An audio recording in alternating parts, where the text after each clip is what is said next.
விழுப்புரம் முண்டியம்பாக்கம் அரசு தலைமை மருத்துவமனையில் உள்ள கழிவறை ஒன்றிலிருந்து பிறந்த சில மணி நேரமே ஆன பச்சிளம் குழந்தையின் சடலம் தொப்புள் கொடியுடன் கைப்பற்றப்பட்டுள்ளது.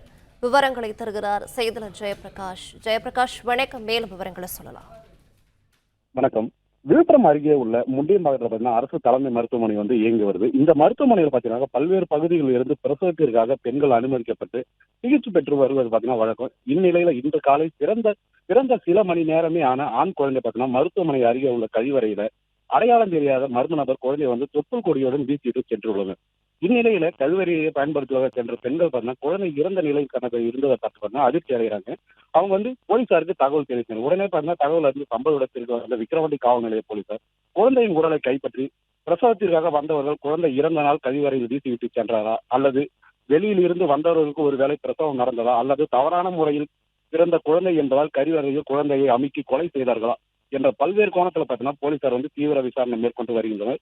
பிறந்து சில மணி நேரங்களே ஆன ஆண் பச்சிளம் குழந்தை கழிவறையில் வீசி சென்ற சம்பவம் பார்த்தீங்கன்னா விழுப்புரத்தில் பெரும் பரபரப்பை ஏற்படுத்தியுள்ளது. பிளே ஸ்டோர் மற்றும் ஆப் ஸ்டோரில் இருந்து பாலிமர் செயலியை QR கோடு மூலம் பதிவிறக்கம் செய்யுங்கள். செய்திகளை உடனுக்குடன் பெறுங்கள்.